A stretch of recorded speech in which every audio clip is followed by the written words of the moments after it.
Hello everyone, it's the last Top 6 show of 2025. I've got Kieran and I've got Adam with me. And these two gentlemen know plenty about Aura, and you're about to find out plenty about Aura as well, because we are in connection with Aura Frames. Now, it is December. Everyone is scrabbling around to find that last Christmas present. There's probably someone in your life who you have absolutely no idea what to buy, who haven't told you anything, and you're going to have to get them something they probably won't like. Well, fear not.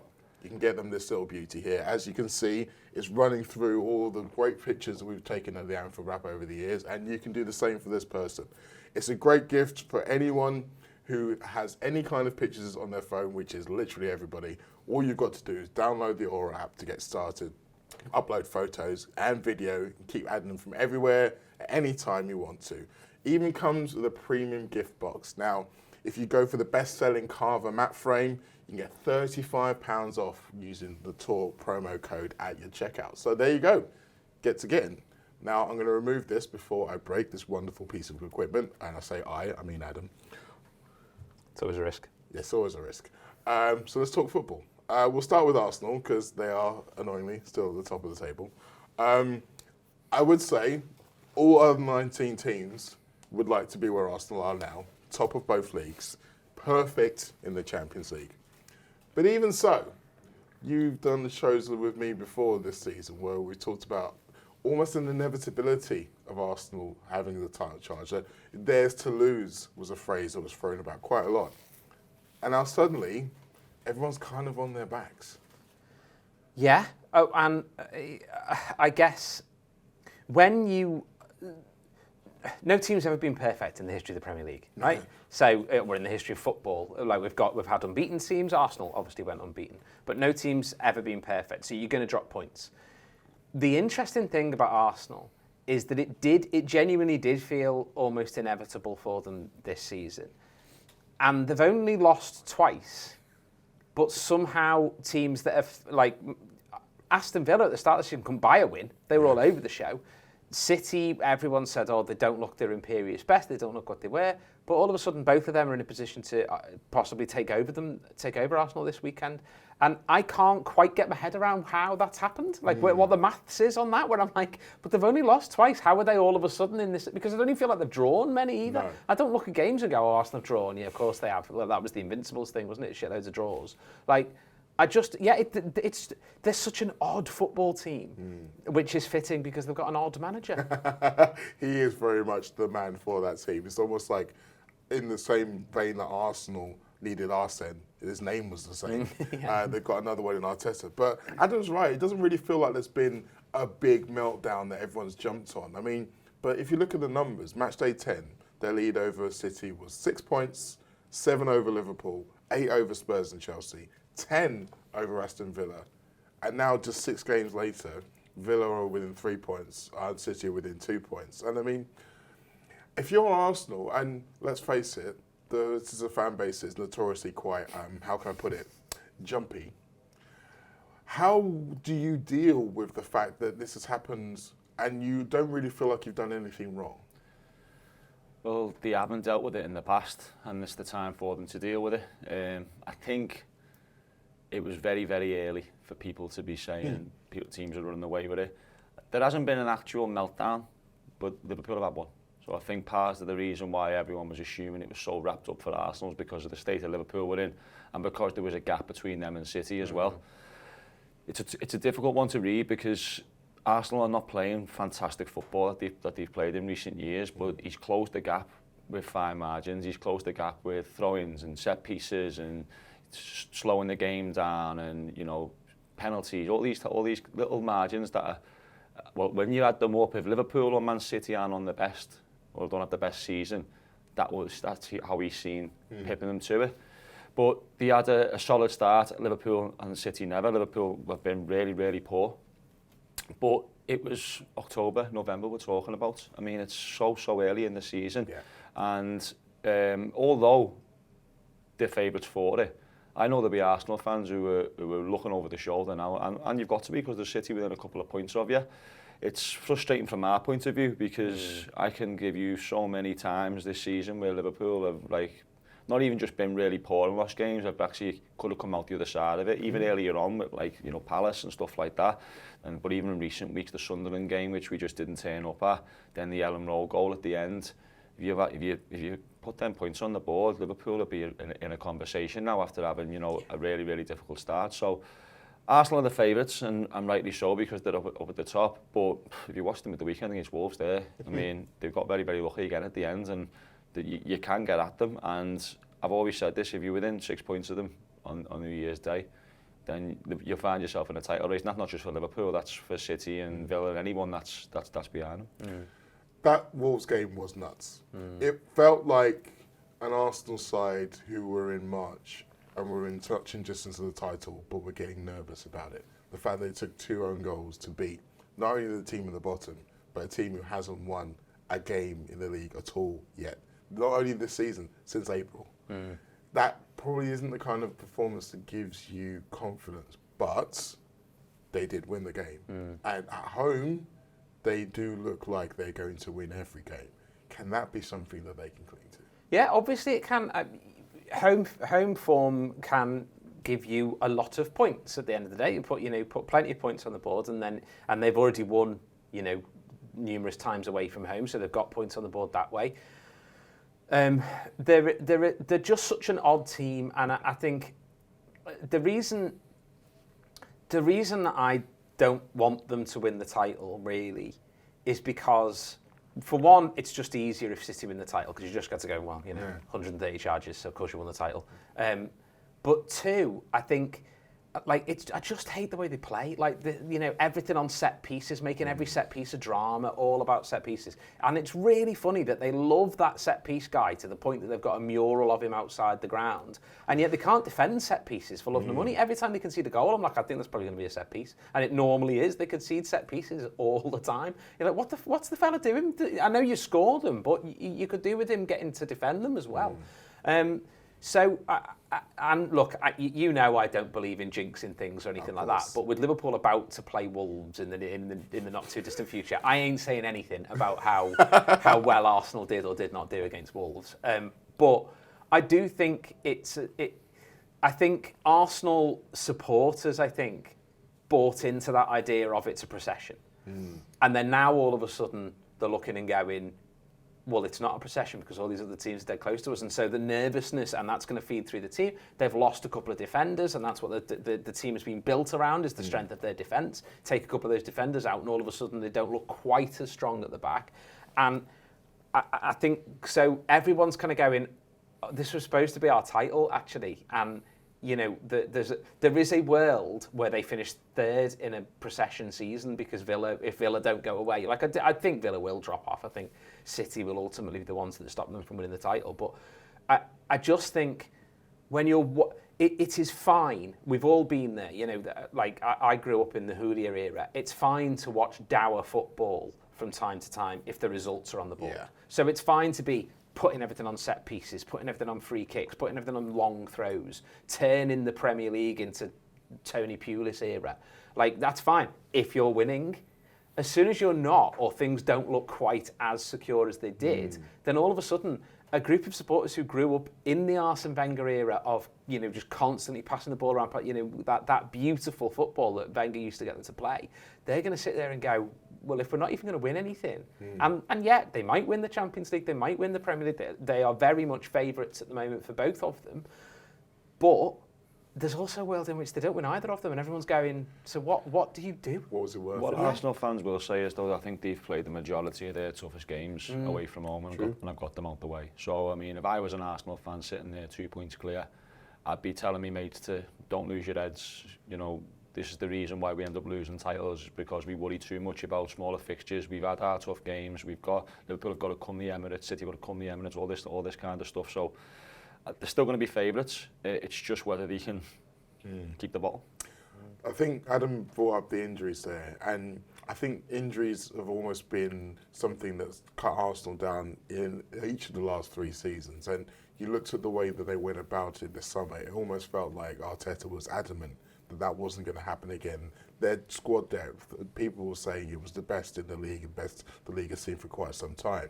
And to an extent, they have seem to be able to ride it out. But you look at it, David Raya, Declan Rice, Martin Zubimendi, they're the only ones who haven't had some injury at some point in the season. So even though that they've got some better backups, the constant chopping and changing is probably not helping either.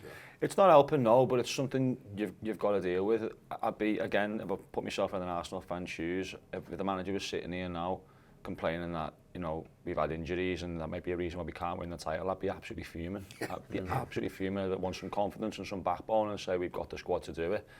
It happens to every single football team, and I try with Liverpool not to go on about it too much, because if you look across the league, there's always another team that have had big injuries. I think it's the way the league is now. I think it's the way football is now. We play so many games at such a high intensity. Teams get injuries, and if you're going to try and win a title, and you're praying for the season that you don't get injuries, then you're probably not going to win a title. No. Let's talk about the team who we think probably are going to win the title, Man City. They're in a slightly funny position as well, Adam, because as you mentioned before, they don't look like they're Imperious best. But if you look at the results on a piece of paper, then they certainly do. I think, in a strange way, if you look at like their last 11 league games, the 2 defeats to Aston Villa and Newcastle are being fixated on by more people than the 9 wins. Are we kind of being a bit blinded by the fact that they don't look at the very top level? This is still a team good enough to win the league? Yeah, so I think one of the biggest things that arguably everybody, but definitely Liverpool fans, are struggling to adjust to mentality-wise is the fact that this is not a 90-plus point season. I would be very, very surprised if the team that wins the title this season ends up breaking 90 points. It's almost like we've gone back to how the Premier League used to be. Not when Man United were winning it on like 53 points or some nonsense, but like we you know, we've regressed a little bit. That absolute Klopp and Guardiola, City and Liverpool going at it, hammers and tongs, breaking, you know, aiming to break 90 points, aiming for 100 points. That's not what this season is. And I think Guardiola has maybe adjusted to that quite quickly in his mindset of not being too, you know, oh well, we've lost those, because we've heard him say in the past against Liverpool, oh, we're not part of the title race, things like that. Like he's not throwing the towel in. And I think Arsenal fans are maybe not or almost feeling like, oh, yeah, City have dropped points, that they're out of the title race now. And actually, that's not what's going on, because you're probably not going to win it on 90 points. It's probably going to be won on like 83, 84. And if that's the case, City know they can afford to drop points every now and again and not be too bothered about it. But also, City are the team, out of those two, City are the team that knows how to go on the run, to win 10, 12, 13 games on the bounce. Arsenal under Arteta last season didn't win 5 games in a row, didn't win 4 games in a row, if I remember correctly, in the Premier League. So they are not a team that knows how to go on the run of get win after win after win after win. City are, and that I think will ultimately prove to be the difference.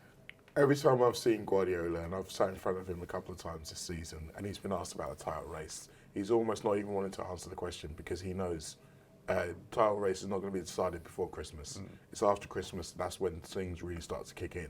And as Adam mentioned, he's been in this position so many times. So I think, is that one of the most dangerous things about City, is the fact that they know that they don't have to be at full pelt at this point?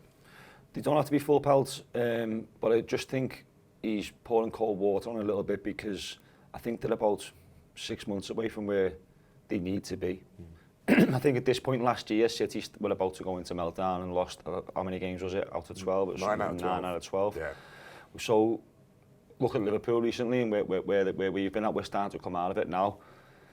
I reckon in 6 months' time, Liverpool will be similar to where City are now and starting to come to the boil. They've rebuilt, they've taken a bit of time, but I don't think you see a Man City team that will lose 9 games out of 12 again anytime soon.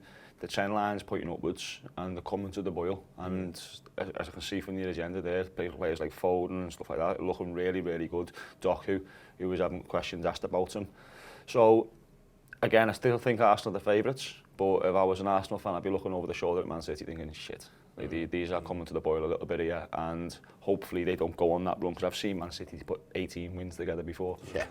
And look like they could do it again straight after. So, I mean, from our perspective, I'm with you. I'd rather Man City win the league than Arsenal, just because Arsenal are a bit of a proper football club, and I'm a little bit concerned if Arsenal do win the league and become winners, and that manager wins the league and become winners, then there's potential another gear for them to go, or more trophies to follow. Whereas I genuinely believe if they don't win the league this year, Arteta will be out the door, and that's how they're getting rebuilt. So yeah, hopefully Man City do come to the ball. Hopefully Liverpool come to the ball more importantly. But I'd like Man City to keep the pressure on Arsenal, because that gap is getting short, and we know from previous seasons how flappy and jumpy Arsenal can be. Yeah, it does feel a bit of a choice between having someone shit in your hands and kicking the balls. Kieran mentioned Phil Foden, the Uberman himself. Let's talk about him. He looks back. He had a rough year last year after having a fantastic year the year before. Everyone thought that he would be ready to take over Kevin De Bruyne's crown. And it looked like that, amongst lots of other things, seemed to be affecting him last year. He's been under pressure for his place in the England squad, according to some people. But you did feel like eventually, if City were only relying on Haaland for goals, it was going to get to a point where it would maybe break down. So how important is it to have someone else come to the party like that? Yeah, I think it's so difficult to analyse, isn't it? Because Haaland is just he's like a robot, and so it's very you almost can't envisage a world in which he isn't just scoring goals every week, because that's just what he does. Like there've been half jokes over the years about him breaking Dixie Dean's record, but I do think they are half jokes because he is cyborg-like, and when He's you've got 17 already. Yeah, exactly. And when you've got a team that's almost built to now, I think Guardiola's started to figure out how to. I say started to. Obviously, they've won the league and Champions League and everything else, but I think Guardiola, he was fitting him in rather than making it. He was making it work rather than fitting him in, I should say. Whereas now it feels like he's fitting in. Haaland knows what's expected of him to be in the team,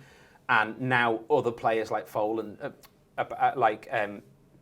Phil Foden, are able to help him break through that idea of all the pressure's on you. And so when other teams are having to think, oh shit, we need to mark Foden, well then we're not looking after Haaland as well as we need to. So, but I also think, City just weren't great last season. It's okay to say, they lost 12 out of 13 or whatever it is, like an absolutely insane amount of games that they lost.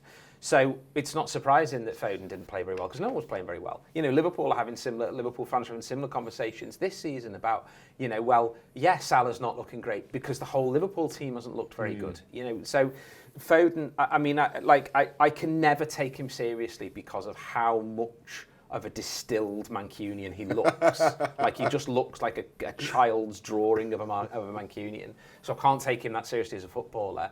But he is a serious footballer, and I think this season he's been able to go up a level, and that means that he's part of a City team that will, I think, soon start to look a little bit relentless. Hey. Okay, let's enough about City. Adam mentioned about teams going on runs of unbeaten games or winning games back to back to back. Aston Villa have won 9 games in a row in all competitions. 9. Now, you can look at those games and say that maybe some of them could have gone either way. I think 7 of them were by the odd goal. But 9 wins in a row, you can't really ignore that kind of form, can you? You don't look at 9 wins in a row and go, 7 of them could have been draws. You look at 9 wins in a row and say, 9 wins in a row. I like Emery. I think he's a really good manager. I think he's had a hard time in England, not just at Arsenal. I think even at Villa, he's had a hard time. Even when he's got them into the European Cup and stuff, people still questioning him.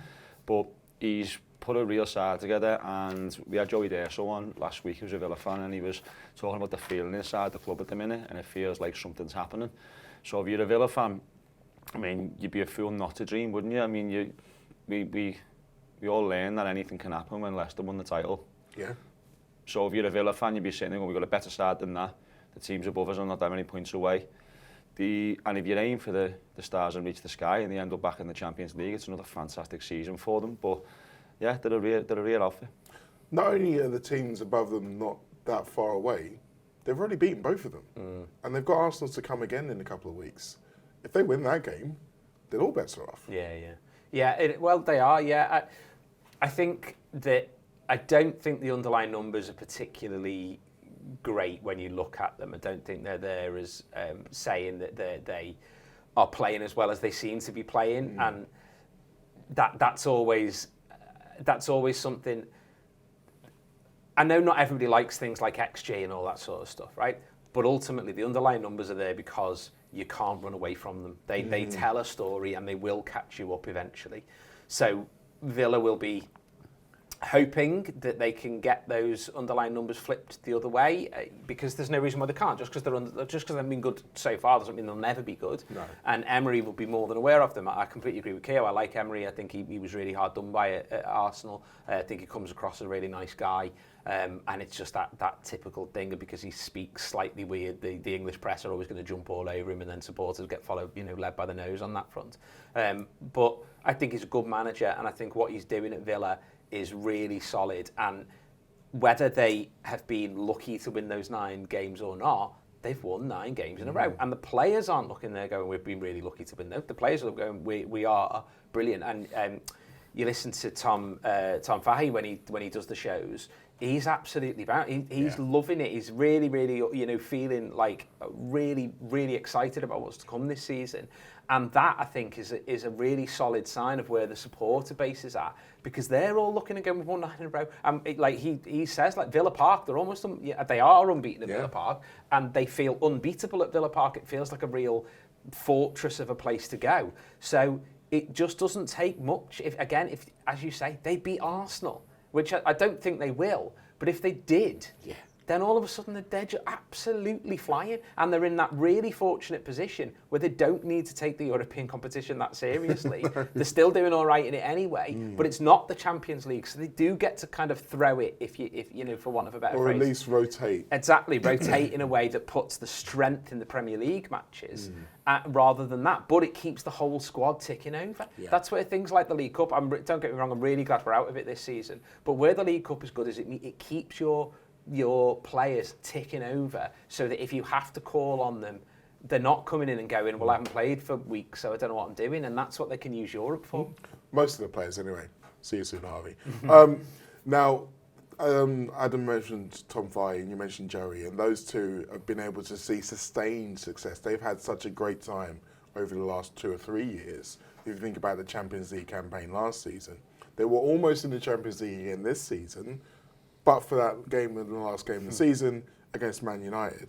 And for all of the great things that have happened for them in the last 3 years, they haven't beaten Man United. 7 games, they haven't beaten Man United, and they're up next. So as much as we can't really look at the underlying numbers and say this looks like being sustainable, again, getting that hoodoo over is probably going to be another one of those big hurdles towards thinking this season can be something. It unlocks a sort of new mentality, doesn't it? I mean, I don't think the fact that they haven't beat Man United for 7 games determines this season for them, if they don't beat Man United again this weekend. But if you do get that over the line and you do change that record, we know ourselves, we've had records before, and as soon as you break through them, you feel like, wow, you've been liberated. Similar to the Arsenal game in a couple of weeks, if they win that, it'll unlock a new mentality, as you say. They'll be looking on, we can actually do this. So if I was a Villa fan, I wouldn't be scared of Man United. I'd be looking forward to that game and thinking this is the time where we finally get the win that we haven't had for so long. But you don't know what Man United you're going to get on the day. well, you can probably make a good guess. Yeah. But yeah, see what happens. What do you think? Do you think Villa will do them? Well, this is a Man United that's going to be without Ahmad, without Mbeumo, and without Casemiro, because 2 of them gone to AFCON, 1 of them got suspended. So, yes, I think this might be the time when they finally hand Man United their arse, and who knows what that means for the rest of the title. We'll wrap up there. Thanks, gents. Once again, do not forget about Aura Frames. They are going to help you out this Christmas, and we'll be back with show 2 very soon.